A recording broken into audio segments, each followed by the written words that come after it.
This is Masters Report, and I'm John Masters.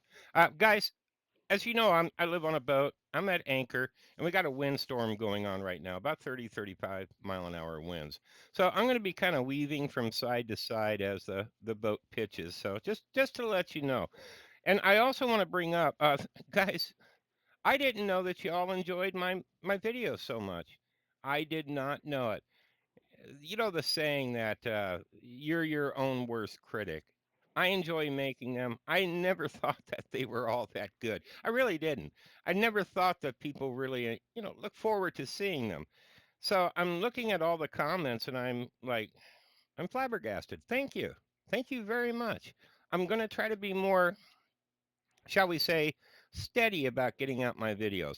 If I do miss a day, by the way, it's probably because of bad weather. Yesterday it was overcast. I'm off grid.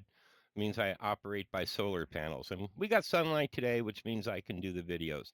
So just to kind of get you up to date, I do want to cover this video, by the way, for no particular reason. And it's not really to show how bad cops are, even though, let's be honest, they more often than not, are not the most understanding people in the world. She was just doing her job. Homeless vet loses service dog during arrest for panhandling. This has already been covered by the Supreme Court. You cannot make panhandling illegal. Okay. You can restrict it from certain areas, and they really don't cover where he was at. Exactly. So I don't know.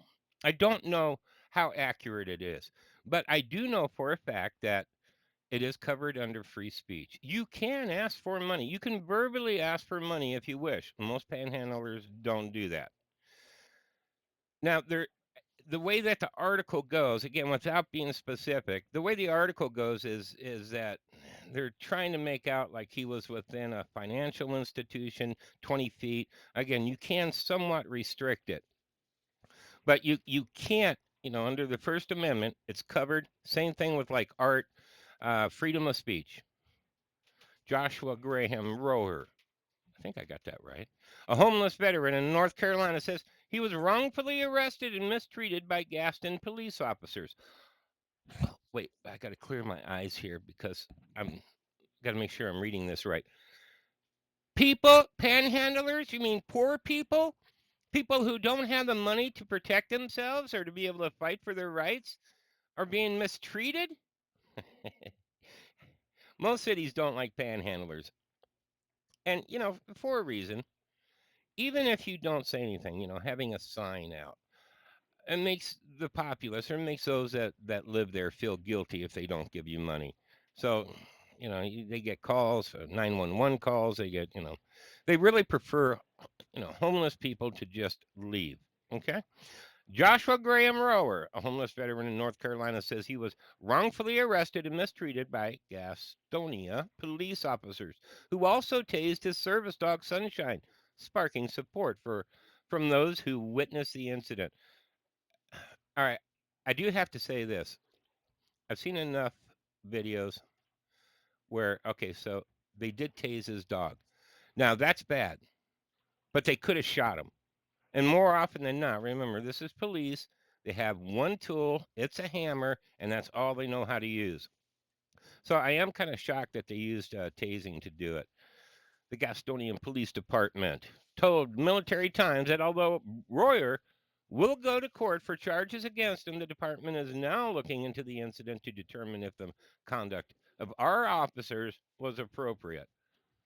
Well, probably not.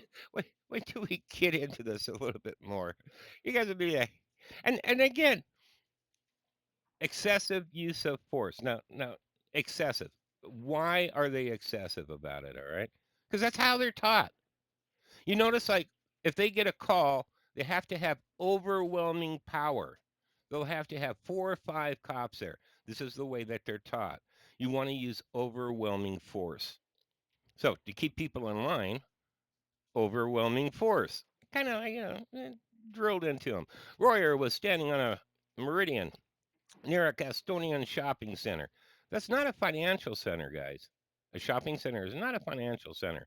With Sunshine on October 13 when a 911 caller contacted police. While Royer wasn't bothering anybody, Having sunshine with him was his way of using sympathy to get money from people, the caller said, according to a copy of the audio call.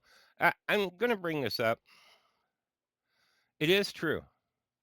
A lot of the homeless people, what they do is they'll get a dog and they actually starve it on purpose to make it look skinny to get sympathy. There's also a separate reason for that. It's more difficult to get arrested because they have to take the dog into custody. They've got to call animal control. They can't just leave the dog there. So it makes it a little bit more difficult to get arrested. It's kind of like protection. I've seen the picture. The dog's down here. Let's go take a look at this picture. This dog does not look mistreated in any way whatsoever. Looks healthy. I don't see any ribs. There are some people that do panhandle because they have to, and they have a dog with them because it's their companion. It's not to get sympathy. It's That's their companion. What are they going to do? Go tie the dog around the corner so they can go, panhandle? I don't think so. You tend to want to keep your dog with you. And they're saying it's a PTSD dog. I don't know. Okay. But what happened is this: Royer was standing in the Meridian. While Royer wasn't bothering anyone, having sunshine with him was his way of using sympathy to get money from people, the caller said, according to a copy of the audio. So this lady, oh, and then they do a sting on him. I can't believe this. They did a sting operation to get a panhandler. I'm serious. Wait till I get to this. 911. It's a good thing, but it's probably one of the worst things that have happened to us, as a population. Happened to our freedom because every department has that rule now. Well, it's a 911 call. We have to follow up on it. Even though it could be ridiculous and it doesn't even sound like anything illegal occurred, they still have to show up. They got to do an investigation. They got to investigate you. Kind of like in the old days, you'd call the police department by telephone and you tell them what's up, and they'll go, "That's not illegal. Quit wasting our time." No, they don't do that. No, it's, "Yes, sir. We'll have an officer out there any minute." Even though Royer wasn't armed or harassing passerbys, according to witnesses at the scene, the encounter would ultimately end with his arrest and Sunshine's death. All right, so here's what happened. This kind of a long story. It's in military times. The lady calls the police department. The police come out. They did a sting, guys. A sting. This department really doesn't have much to do now, do they? A sting. All right. So the cop pulls up undercover and offers him money. He goes and he takes the money. Well, immediately after that, a bunch of cops swarm in, lights blazing, the whole cop thing, right? We got to make a production out of this because it's our job. So they come in blazing. They take him into custody. They ask him, to get his ID. He wasn't moving quick enough, I guess. So they decided that they're going to find the ID for him. So they throw him up against the car. And again, we have eyewitnesses on this that talk about this. So I'm going to believe it. They throw him again. Well, it's not like it's unbelievable either. That's our government. Anyways, they throw him against the car. They pull out his ID. Well, his dog Sunshine, now she's supposed to be a PTSD dog. I don't know if she was trained or not, but anyways, because everybody who has a PTSD dog says that they're trained, where actually they're not. But I'm going to go with that he was. So he stated that the dog jumped on the hood of the car and started licking his face, trying to calm him down, which is what her job is. If it is a PTSD dog, that is their job to calm the person down. Royer was, I believe it was Iraq, and that's where he picked up his PTSD. So they finally get the dog to jump off the hood of the car, and the police say the dog tried to nip one of the ankles. Probably because they're pulling him off the car, and he's like, "Who are you? Leave me alone." Dogs aren't allowed to do that. They don't know that cops are untouchable. Okay, they don't know this. We need to bring this up in PTSD school, animal training school. See a badge, untouchable. So, anyways, they tase the dog. The dog runs off. They arrest Royer, and of course, he gets panhandling. resisting arrest. Can you believe that? He was resisting arrest. They always add, they got to have at least 2 to 3 charges, or else they don't want to put you in jail. Well, the DA needs something to bargain with. Well, we'll drop the bogus charges if you plead guilty to the charge that may possibly be true. Bargaining tools. You see how that works. A regular person just doesn't stand a chance in court. So, anyways, make a long story short, he gets out the next day. One of his friends did capture the dog, but the dog slipped the leash that night.